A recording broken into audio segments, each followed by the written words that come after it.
इस बार तो जब घड़ा भर जाएगा तो ये तो बाहर से बहेगा, फूटेगा और टूटेगा और आग निकलेगी, जहर निकलेगा। तो तुमको तो कुछ मालूम नहीं। जब उसका तुम तो समझते हो कि ये मेरा है, तब तक समय इसका पूरा हो गया। अनमोल मनुष्य मंदिर का इसका समय पूरा हो गया। उसने अपने सिपाही बुलाए, किसने? मकान मालिक। ये देखो ये लल्लू सिंह है, ये रामनाथ है, ये श्यामवती है और ये लीलावती, और ये मतलब जहांगीर है। इनका वक्त और समय हो गया, जाओ फौरन मकान खाली करा लो। तो कागज कहते हैं वारंट, वो फौरन लेकर के दौड़ पड़ेंगे और वहीं से आवाज देंगे, तुम इस वक्त में वहां हो अमेरिका में, तो जोर से यहीं से देंगे कि लल्लू सिंह तुम्हारा वक्त पूरा हो गया और आप तैयार हो जाओ मकान का। तो यहाँ से फौरन, यानी क्षण भी नहीं लगेंगे, वहां आवाज पहुंचेगी और जोर से धक्का मारेगी तो लल्लू सिंह उलट जाएंगे, वही गिर जाएंगे, आंखें अंधी हो जाएगी, कान बहरे हो जाएंगे, बुद्धि पागल हो जाएगी, जबान बंद हो जाएगी, बस उसी जगह फौरन। और वो सिपाही यहाँ से एक क्षण भी नहीं लगेगा, अमेरिका पहुंच जाएंगे और कहेंगे देखो ये मालिक का हुक्म हो गया, मकान खाली। तो मन को, बुद्धि को, चित्त को, प्राणों को और जीवात्मा को, रूह को इस अमोलक मनुष्य मंदिर से, जिस्मानी मस्जिद से निकाल बाहर। अब ये आपका शरीर ये पड़ा, ये मिट्टी है, ये मकान और ये जमीन और ये राज, ये पाट, घर का सामान, दुकान का सामान, दफ्तर का सामान, ये हिंदी, ये अंग्रेजी, उर्दू, ये आपकी ये पड़ी, ये पड़ा, सब सामान ये पड़ा। अब ये बताओ, ये इनमें से कोई सामान तुम्हारे साथ जाएगा? बोलो जाएगा? तो तू कैसे कहता है कि मेरा है? ये कैसे कहते हो कि मेरा है? ये राज मेरा है, ये दुकान मेरी है, दफ्तर मेरा है, ये खेती मेरी है, ये मेरा है, ये कैसे? ये तो तेरा ये भी नहीं, तो किराए का मकान है। ये नहीं समझा कि खाली हो गया, ये पड़ा। अगर किराए पर न दिया होता तो वो चेतन जीवात्मा जो परमात्मा की अंश है, वो कैसे निकाल दी जाती? किराए पर तो मिला और उसका वक्त निर्धारित समय कि इतने समय के अंदर रहो और इसके बाद अपना काम करो, मत करो तो निकलो। तो तुमने क्या, तुमको लाभ क्या हुआ? तुम अचानक में निकाल दिए गए अनमोल मनुष्य मंदिर। ये बार बार मिलेगा? अरे तुम खड़े हो, ये बार बार मिलेगा? कितने युगों के बाद, कितने सतयुग, कितने त्रेता, कितने द्वापर, कितने कलयुग खत्म हो गए और उसका जो पुण्य है वो एक एक बूंद तुम्हारा जमा हुआ मनुष्य शरीर प्राप्त करने का, और कितने युगों के बाद आपको ये मनुष्य शरीर मिला और आपको कहते हैं ऐसे ही मिल जाएगा। ये कोई तमाशा है? तुम्हारे घर का ये कोई खेल है? कैसे मिल जाएगा? ये अमूलक चीज है, कोई हीरे जवाहरात इसकी कीमत नहीं, लेकिन थोड़े दिन के लिए मिला। इसमें जीवात्मा को ये अवसर दिया कि देखो शुद्ध पवित्र मकान है, तुम इसमें अपनी जीवात्मा को जगा लेना और घर में अपने पहुंचा दो पिता के पास, प्रभु के पास, उस मालिक के पास, उस स्वामी के पास जो वो सर्वेश्वर है। इन जीवात्माओं का जो मालिक है, जो प्रभु है, उसके पास पहुंचा दो और मकान मेरा मुझे दे दो, शुद्ध है, सच और साफ देना।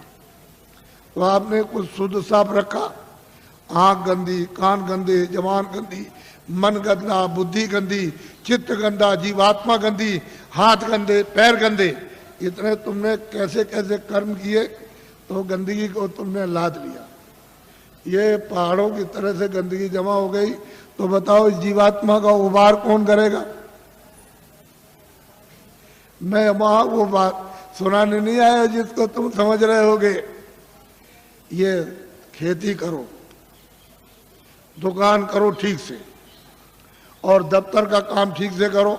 मैं कब मना करता हूं? आप जो भी सामान लेकर खेती से, दुकान से, दफ्तर से आओ और जो पैसे लेकर आओ बाजार में खरीदो, अनाज खरीदो, सब्जी खरीदो, फल खरीदो, कपड़े खरीदो और सामान और दवा खरीदो और मकान अच्छा बनाओ और झोपड़ी अच्छी लेकिन ये तो समझो कि ये सब सामान किसके लिए? इस किराए के मकान के लिए। ये पंच भौतिक शरीर है, इसके लिए आपको दिया कि कपड़े दो, खाना दो, दवा दो, इसको निरोगी रखो, यानी रोग ना होने दो।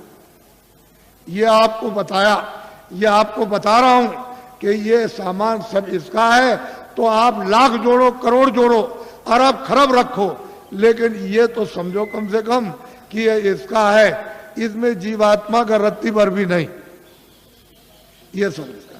तो जब ये खाली हो जाएगा तो ये पड़ा और ये पड़ा, न ये इसके काम और न ये इसके काम। और फैसला है, तुमको जो होना है वही तुमको बता देता हूं। तुमने घर में जरा भी ध्यान नहीं दिया। तुम हिंदू हो, मुसलमान हो, सिख, ईसाई हो, कि तुम्हारे घर में बच्चा बच्ची पैदा होता मखमल पहन के आता, रेशम पहन के आता, क्या कोई सोना चांदी लेकर आता है? यह जमीन और मकान नंगा आता रोता हुआ। तो तुमको सबको ये देखना चाहिए भाई कुछ लेकर नहीं आया, ये तो खा लिया।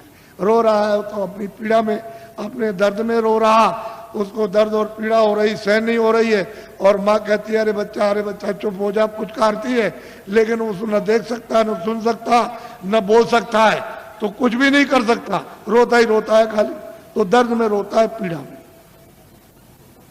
तुम जब इधर आए, जरा बड़े हो गए, तो तुमको बताया ये सब कुछ। और तुम्हारे जाने का जब समय हो गया तो तुम्हारी बुद्धि यहाँ रखवा ली, और देखना यहाँ रखवाया, और सुनना यहाँ रखवाया, बोलना यहाँ रखवा लिया, सब रखवा लिया उसने जितना भी था।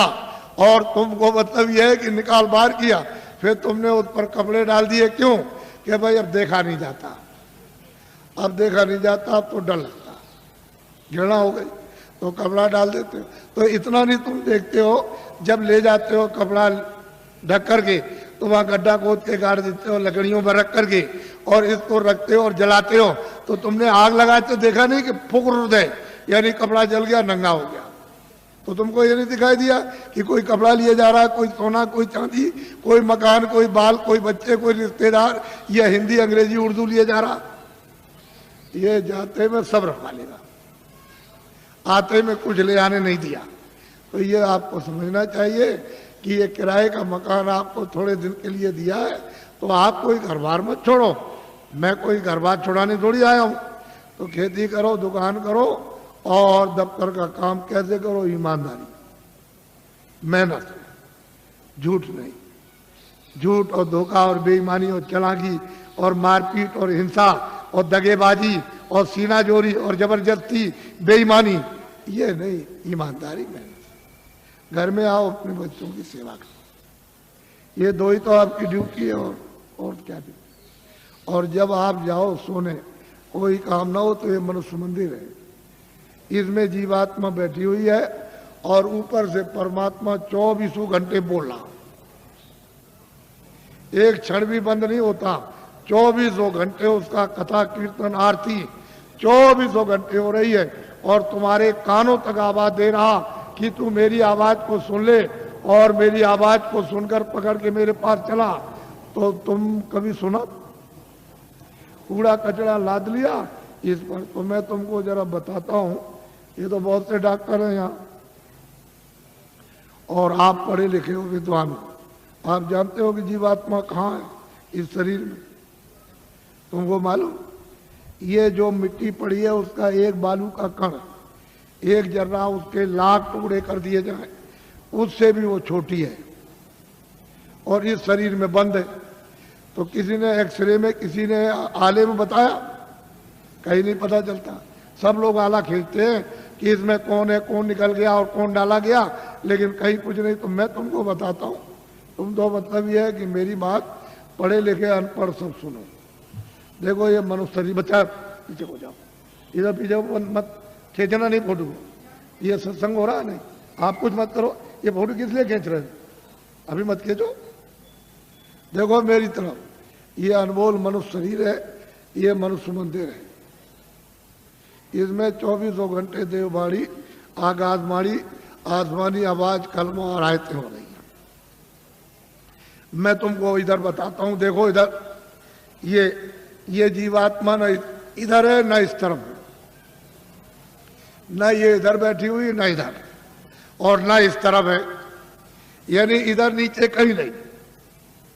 अब मेरी तरफ देखो, ये दोनों आंखें बीचों बीच में, ये जीवात्मा दोनों आंखों के मध्य में, दरमियान में ये बैठी हुई। यहां उस जीवात्मा में एक आंख है,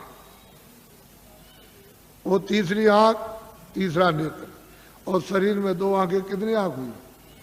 बोलो, जोर से बोला करो ताकि समझ में आ जाए। 3 आंखें हो गई। देखो इधर ये जीवात्मा दोनों आंखों के बीचों बीच बैठी हुई है। उस जीवात्मा में एक कान है और शरीर में 2 कान। कितने कान में? 3 कान में।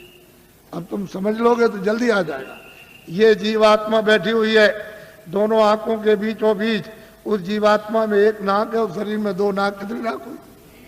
3 हो गई। तुमको कभी किसी ने बताया कि 3 आंख है, 3 कान है, 3 नाक है? कोई बताने वाला तुमको मिला? पहले सोचो इस बात के लिए। तो इधर देखो, ये 2 आंख, 2 कान, 2 नाक, ये तो शरीर में। ये बाहर का काम करते हैं, सुनने का और देखने का और सूंघने का। अब जो अंदर में जीवात्मा जो बैठी है, उसमें एक कान है, एक आंख है और एक नाक है। तो इस आकाश के ऊपर सुनने का काम करेगी, देखने का और सूंघने का। तो तुमने कभी शास्त्रों में कि स्वर्ग की और बैकुंठ की बहिष्ठी कितनी सुगंधी है, तुमने कभी सुना? तो ये नाक सूंघेगी। वहां कितनी सुंदरता है, यानी कितनी वहां खूबसूरती है, तो ये आंख देखेगी ये बाहर की। तुमने कभी किसी से पूछा, और तुमने कभी रामायण है, गीता है, कभी शास्त्रों को तुमने ध्यान से पढ़ा? उन महात्माओं ने तो देखा था, उन्होंने तो तीसरी आंख, तीसरा कान उन्होंने खोला था। इन आत्माओं की जमीन जो ये दोनों आंखों के बीचों बीच बैठी हुई है, तो इधर देखो ये डंडा है, ये पूरा डंडा, पूरा का पूरा। इधर देखो, जब 2 आंखें ये खुलती हैं तो आप देखते हो कि आसमान ऊपर है, जमीन नीचे। तो शरीर की जमीन तो ये नीचे है और शरीर का आसमान ऊपर। लेकिन ये जो तीसरी ये आंख है जो जीवात्मा बैठी, वो यहाँ, वो तीसरी आंख, तीसरा कान, तीसरा नाक इस आकाश के ऊपर है। तो आत्माओं की जमीन ऊपर है, जीवात्माओं की जमीन ऊपर है। वो चेतन है, वो जड़ नहीं है। ये खेती नहीं है, दुकान नहीं है, दफ्तर नहीं है, ये कपड़े नहीं है, कोई सामान नहीं, कोई टट्टी नहीं, कोई पेशाब नहीं, कोई लड़ता नहीं, कोई गाली नहीं, कोई गलोज नहीं, कोई धोखा नहीं, कोई बेईमानी नहीं, कोई मस्जिद नहीं, कोई मंदिर नहीं। ये जीवात्माओं की चेतन जमीन ऊपर। तो तुमने कभी किसी से पूछा कि महात्मा नाम किसका है, योगी किसको कहते हैं, क्यों योगी कहा जाता, क्यों महात्मा कहा जाता, क्यों महापुरुष कहा? ये तो आपने कभी पूछा नहीं। भाई इसमें लगे हुए झूठ, चल कपट, फरे धोखे, बेईमानी में। तो इसमें आपको क्या मिला? क्या मिल गया? ये यहाँ क्या मिला? वो तो जो यहाँ कुछ है वो तो क्षणिक। ये तुम्हारे कानों तक ऊपर से आवाज आ रही है, उधर से प्रकाश आ रहा, तो उस प्रकाश का आनंद और उसका देववाणी का वो ठंडक तुमको मालूम होती है इंद्रियों के द्वारा। तो तुम कहते हो जरा सा आनंद मिल गया, फिर और जगह मिलेगा, और जगह मिलेगा, और मिलेगा। वो देखने में मिल जाएगा, सोने में मिलेगा, कपड़े में मिलेगा, मकान में मिल जाएगा, खाने में मिल जाएगा, स्त्री में मिलेगा, बच्चे में मिलेगा, चलो राजपाट में मिल जाएगा, सारी दुनिया पर राज करना। लेकिन वहां गए कुछ नहीं है ही नहीं। अरे ये मृत लोग हैं, ये भूल भुलैया है। रास्ते से आए थे, रास्ता छोड़ दिया, आंखें बंद हो गई, कान बंद हो गए, सब बंद हो गया, रास्ता भूल गए। अब वापस जाने का कोई रास्ता नहीं। तुमको तो मालूम नहीं कि एक ही रास्ता जीवात्माओं के आने का शरीर में, और वापस अपने घर में जाने का एक ही रास्ता, दूसरा कोई रास्ता ही नहीं। और तुम यहाँ भटक गए, चलो वहां चले और वहां चले, उधर चले। तो इस अंधेरे में ये सब अंधकार है। उधर तो सूरज निकलता नहीं, उधर सूरज डूबता नहीं, उधर तारे नहीं है, इस तरह के उधर चांद नहीं है। तो तुमने कभी पूछा किसी से कि रामायण में क्या लिखा? रामायण में जो उन्होंने प्राप्त किया वो तो उन्होंने लिखा, गोस्वामी जी ने, तुलसीदास जी ने। और आप रामायण पढ़ते हो, तो आपने क्या देखा, आपकी समझ में क्या आएगा, क्या लिखा। इसलिए महात्माओं की बाणी आपकी समझ में नहीं आ सकती। तभी तो अर्थ का अनर्थ हो गया, और धर्म का अधर्म हो गया, और कर्म का अकर्म हो गया, और सत्य का असत हो गया, और न्याय का अन्याय हो गया, और प्रेम का दुश्मनी हो गई घर घर में। तो बताओ, मैं तो तुमको अमूलक चीज देने आया था, लेकिन अब यह है कि थोड़ी बारिश हो गई तो ये जमीन अमीन भीग गई, तो आप समझते हो हमारे कपड़े गंदे हो जा रहे। कपड़े तो बच्चा गंदे होते ही हैं और होंगे ही, लेकिन जो जीवात्मा जो कितने जन्मों से गंदी हो गई, कभी तुम इसकी सफाई करके इसको आजाद स्वतंत्र कभी करोगे? कभी तुमको ये मौका मिलेगा? ये तो समय निकला जा रहा, अभी बस समय खत्म हो रहा। बहुत तो समय चला गया आपका, बहुत बरस आपके निकल गए, अब ये थोड़े से रह गए, वो भी निकलने वाला। बस फौरन वारंट अभी कटता है और तुमको निकाल देगा। बस साल सुई की नोक और बालू का एक कण एक जर्रा जाने वाला है, एक किराए का मकान है। तो अमूलक चीज, ये अनमोल मनुष्य मंदिर में ये जीवात्माओं का अमूलक धन।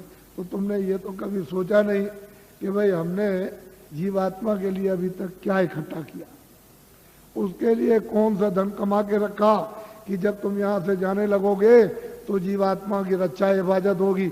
उधर तो कोई मदद करेगा नहीं, उधर तो इधर से निकालेगा, और उधर उसने हिसाब कर दिया कि इनको ले जाओ, इन्होंने बड़े मृत लोक में जाकर बड़े दुष्कर्म और बड़े मतलब बुरे काम और पाप कर्म किए, तो इनको ले जाओ, कुत्ते में बंद करो जाकर के। तो कुत्ते में बंद, कुत्ते से निकाला बिल्ली में बंद, बीच से मिला तो गधे में बंद, गधे से निकाला ऊंट में बंद, तो ऊंट से निकाला किसी पंछी में बंद, तो 4 खाने 84 लज्जोनिया। फिर तुमको ये मनुष्य शरीर किधर मिलेगा? तुम तो ये सब जानते नहीं, तुमको तो ये सब मालूम नहीं, तुमने तो देखा नहीं।